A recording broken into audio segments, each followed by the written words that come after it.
Hey everybody, I'm Troy Sessions, co-founder of 60 Inch Club and a big-time moose hunter up here in Alaska. I do so much hunting up here. I've been blessed to do so much hunting up here. I've been up here for over 30 years, came up in the Air Force and from Montana and decided I gotta live here, I gotta stay here. Giant moose, giant grizzly bears, caribou like crazy, black bears everywhere, and the salmon fishing is phenomenal. So I decided to stay. So where to begin? How do you start in this daunting process of DIY hunting in Alaska? And you don't have to get guided for moose or caribou or black bear to be successful. I'm proof of that. Before I go any further, a little bit about me. I've been up here 30 years. I've probably taken over 25 moose over 60 inches. I don't know where that rates with anybody else or what kind of coveted title that holds, but that's a pretty big deal for me, and all the people I talk to have never heard of that accomplishment. And that doesn't include 3 moose that are over 70. So I like my moose hunting, and Dall sheep and bear and grizzlies and caribou and all that. The plane is the vehicle for Alaska. It gets you out into that remote wilderness. It gets you away from the ATV hunters and the boat hunters and the locals that are going to be hunting. And knowing how far they go as bush pilots is critical for how much further you want to go past the local bush pilots. So I'm going to recommend that you guys check out some hunting forums and ask some pretty key questions. Who'd you go with? Were they an air taxi service? Were they a transporter? Because there's a whole lot to deal with. There's a big difference between the two services. If they're going to fly you out in the field for money, they got to be one or the other if they're going to take money from you. And a transporter is completely different than an air taxi service. One, they don't care where they put you, your schedule for that time and date, and they may tell you you're going to go here. And you're lucky if you even get a map of where that's at. But if the weather changes, they'll put you over here. You're scheduled to go out that day. It doesn't matter where you go, you're going somewhere. And the difference is, are you going to be lost or completely lost? And you're depending on them for your success, and you don't even know where you're going. Air taxi service is better, if you ask me. They go where you tell them to take you. So you got to do your research. Get onto the forums, talk to people.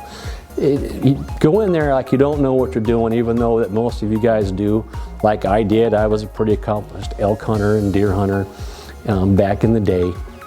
But go in there and just ask a bunch of questions and weed through all the baloney and all the crap that you don't care about. There's a lot of egotistical people on the forums, but just wade through them. Ask the questions: what game management units did they go hunt in? Who did they go with? Who did their air taxi services? And then once you get that, get a region established. And once you get that established, then go on there and look for success rates within those game management units. Look for, and then you can go online, and we provide all this in the kit. We call it the Star Alaska DIY Hunt Starter Kit here at 60 Inch Club, and here's probably a link right here, and if not, there'll be a link down below in the comment section for you to go directly to what I'm talking about. I'd rather come up here knowledgeable than lucky, because knowledge brings luck. And then go into talking to area biologists. That they do a lot of write-ups, and you can go online with the link. We have the links for you, and you can go on there and see what the harvest statistics are in Alaska. I don't know if you know this, but I've done a lot of research on this, spent months and months and 30 years of living up here. The average success rate for a DIY hunter, both non-resident and resident combined, is only 21%. Yeah, it blew me away. And I went back the last 10 years to the present. Now, I don't know about you, but if I'm going to spend thousands of dollars coming to Alaska, chartering a service, doing everything I got to do, and to come back, and with only a 21% chance of success, The average moose hunt is going to cost you no less, on a fly-out hunt, no less than $6,000 to $8,000. Typical flights are $2,000 in, $2,000 out, and $2,000 per moose.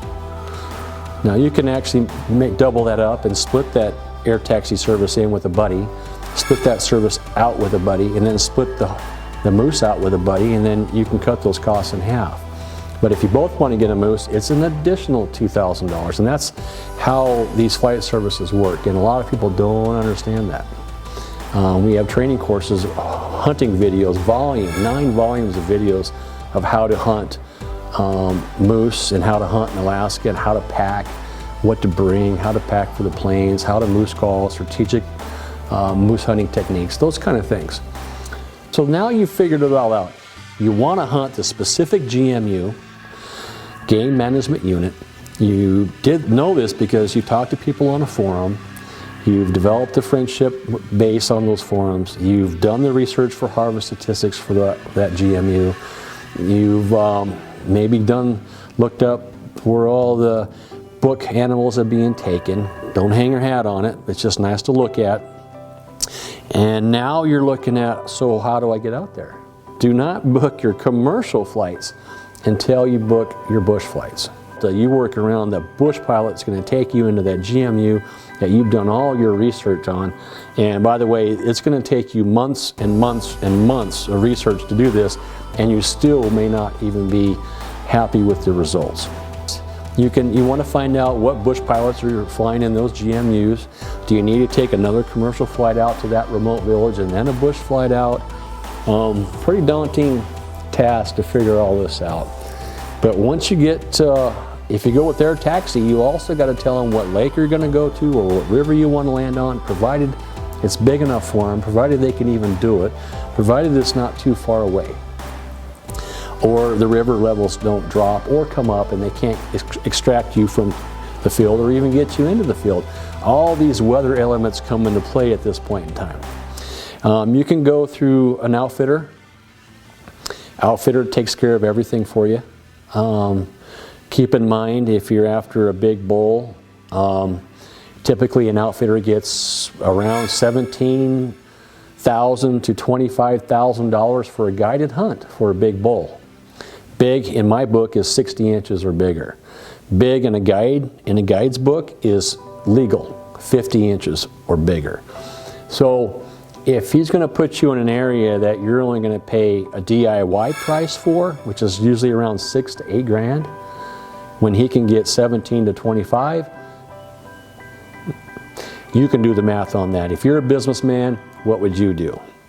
So keep that in mind if you're going to go with an outfitter. And there's some good outfitters. They've got a big heart. The price to fly a plane for a commercial service, astronomical. So when they say they want $400 or $500 or even $1,200 an hour, keep in mind the operating cost for that plane could be $4,000, $5,000, $7,000, $1,000 an hour. When you add in all the gas and fuel and pilots and insurance, and holy mackerel, it gets crazy silly. So that's why the prices are high. Transporters are overbooked. They're booked 3 years in advance. All they care about is the bottom dollar and getting you in on that date and getting you out on that date. When it comes to transporters and their taxi service providers, their success is not you being successful. Their success is flying you. Their success is flying you, period. That's their success. If they can fly you into locations safely and come back and extract you safely, they've done their job successful. It is an absolute success on their part.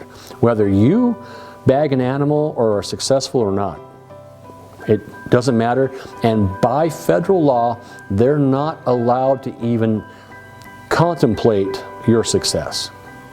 They're not allowed to take into considerations of time constraints, success ratings, or anything else that will hinder them or push them to go above and beyond the envelope of safety. Here at 60 Inch Club, you can, I got a link up here that you can check out what I'm talking about here. And if not here, it'll be down below, a link in the comment section. I'll have it pinned to the very top of the page. How are you going to get that stuff back? How are you going to get that moose back to where you want it to be? We offer services for that, or links that you can go to for those services, and we highly recommend that you do that. Again, be sure to subscribe, click like, comment. I love comments, and let me know what you're thinking so that I can add that into the next video and the next video. And if not, I'm always reading those comments, and if I can, and I will definitely enter into a conversation with you and comment below and try to answer questions there as well. Subscribe, comment, and hit that little bell, and I'll see you next week. I'm Troy Sessions, 16-Inch Club. Happy hunting, and I think it's about Christmas time, so Merry Christmas.